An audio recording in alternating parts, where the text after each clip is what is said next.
आज हम पढ़ने जा रहे हैं फार्मास्यूटिकल कैलकुलेशन।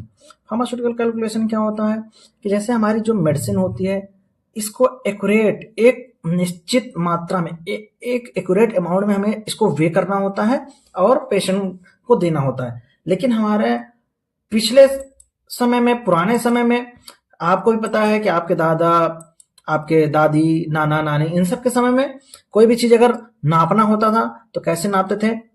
जिसको कहते हैं ना, वो हाथ हाथ की जो अंजलि होती है, इससे ऐसे एक पसेरी, दो पसेरी, धरा, या फिर अलग अलग सिस्टम में नापते थे। तो उससे क्या होता था कि भाई किसी का हाथ बड़ा है, किसी का हाथ छोटा है, किसी का हथेली छोटी है, किसी का दिल बड़ा है, तो उससे निकालने में क्या होगा कि हो सकता है कि वेरिएशन आए, या फिर पत्थर से, कि पत्थर से हमने नाप लिया और उसको बना लिया, उससे पत्थर टूट रहा है, फिर भी वेट उतना ही हम कर रहे हैं उसको। तो ये सारी चीजें, बहुत सारी उसमें प्रॉब्लम आती थी। तो हमारा जो फार्मास्यूटिकल आया, ये हमारा एसआई यूनिट पे काम करने लगा। तो अब हम जो भी चीजें हमें मापनी होती है वो हम एक्यूरेट अमाउंट में मिलता है।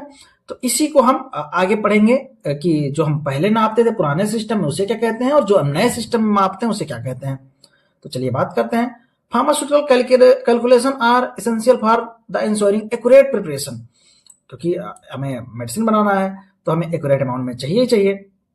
ये अलग अलग वेरियस मेथड और प्रिंसिपल पे, मैथमेटिकल प्रिंसिपल पे वर्क करता है। ये दो टाइप होते हैं, जैसे इंपेरियल और मैट्रिक। इंपेरियल क्या है? इंपेरियल जो जैसे मैंने बताया ना कि imperial is old system, weight and measurement weight imperial system. जैसे पुराना मैंने बताया ना कि इसमें पुराने टाइम पे कैसे मेजर करते थे। तो ये हमारा दो टाइप से होता है, एविड्रोपिस सिस्टम, एपिथेकेस सिस्टम। तो इसमें जैसे हमारा एवरड्रॉप सिस्टम में क्या है कि ये system pound is taken as the standard of weight mass. हम पाउंड में करते हैं, जैसे आप केक वगैरह ले जाते हैं पाउंड में देता है। देन एपोथेकेरी सिस्टम क्या है कि in this system grain is taken the standard system. Grain, ounce, pound, ये सारे हमारे इसमें आते हैं। देन मैट्रिक सिस्टम में क्या होता है कि हमारा इंटरनेशनल सिस्टम ऑफ यूनिट, ये हमारा हर जगह पे यूज होता है। ये सिस्टम एसआई यूनिट, ये इस पे वर्क करता है। देन ये हमारे फार्मेसी में वाइडली यूज होता है। और हमारे जो आईपी हैं, Indian pharmacopoeia, BP, British pharmacopoeia, ये सारे किस पे वर्क करते हैं? हमारे मैट्रिक सिस्टम पे।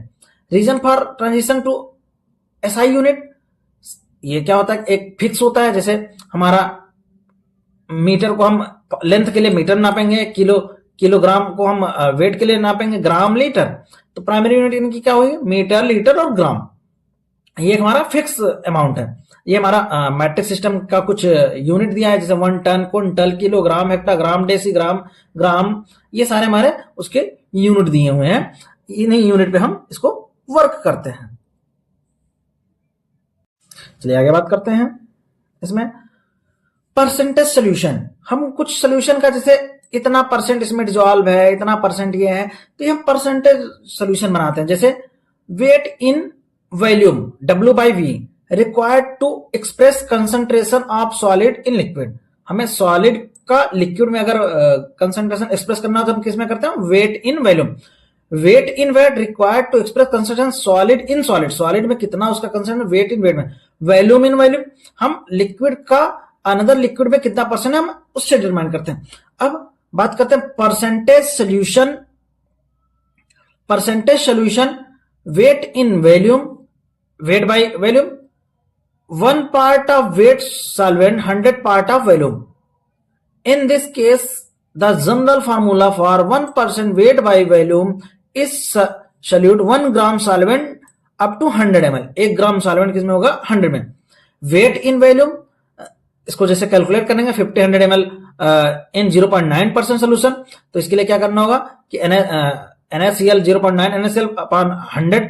सो 50 ml के लिए हमारा क्या होगा कि 0.9 NaCl 100 ml solution, 500 ml 9.50 100 into sorry upon 100 equal to 4.5 gram. Then conversion table, जैसे 1 ड्रॉप, अगर हम 1 ड्रॉप ले लें 0.06 ml, देन इंपीरियल में क्या होगा? 1 मिनिमम।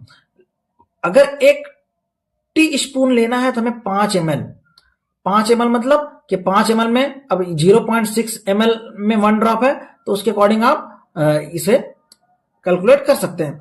सेम ऐसे 12 door step, table spoon, one spoon, ये सारे हम इस अकॉर्डिंग कैलकुलेट करते हैं। जैसे अल्कोहल कैलकुलेशन में कन्वर्जन कैसे होता है कि if the strength of the alcohol above 57.1 weight by wait, अगर 57.1 है वेट बाय वेट के अकॉर्डिंग, तो हमारा क्या होगा, वो अल्कोहल ओवर प्रूफ होगा।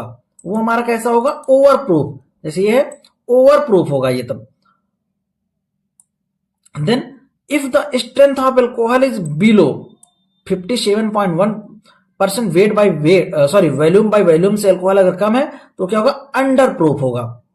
Then percent volume by volume, degree proof Indian system है, degree proof equal to percent volume by volume upon 57.1 into 100। ये एग्जाम्पल है। अब हम कैलकुलेशन बाय एलिजिनेट मेथड में क्या करते हैं कि इसमें higher concentration required percentage, lower concentration required percentage, lower concentration higher concentration, इसको हम कैलकुलेशन समझते हैं कि जैसे ये calculate 95% alcohol required to prepare 60 ml of 70%, तो इसमें हम क्या करेंगे, हायर कंसंट्रेशन हमारा क्या है, हायर कंसंट्रेशन 95, ये हमारा हो गया। Intermediate concentration 70, then required percentage हम क्या करेंगे, ये जो हमारा लोअर है, लोअर कंसंट्रेशन से मिडिल को हम क्या करेंगे, माइनस करेंगे, और ये हायर को हम मिडिल से क्या करेंगे, इसको माइनस करेंगे, तो हमारा ये आ जाएगा हमारा कंसंट्रेशन। देन प्रूफ स्प्लिट क्या होता है, to excise tax purpose the strength of alcohol in indicate by the degree proof, कि हमारा एल्कोहल इसमें कितना यूज हो रहा है, उसके अकॉर्डिंग हम प्रूफ स्प्लिट को डिफाइन करते हैं।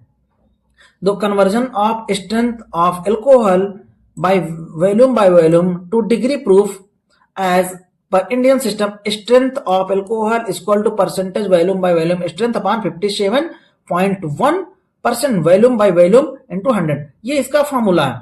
Conversion of strength of alcohol from degree proof to percent volume by volume as per Indian system, strength of alcohol equal to percent volume by volume strength of alcohol degree proof into 57.1 upon 100।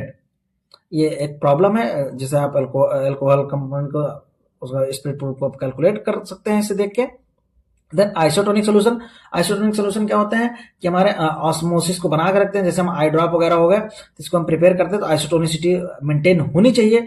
Tonicity adjustment जैसे freeze point method हो गया, freeze point method में हम freezing point of the tear screen human blood के equal होना चाहिए हमारा जो भी ब्लड है। इसको कैलकुलेट करने के लिए अमाउंट, जो अमाउंट हमें गिवन है, देन 0.52 माइनस ए अपॉन बी। इसमें freezing point of solution A 0.2, freezing point NaCl B ये दिया है, देन हम ए बी को डिवाइड माइनस करेंगे, देन डिवाइड कर देंगे और हमारा ये फार्मूला के अकॉर्डिंग आ जाएगा। Okay, thank you, best of luck.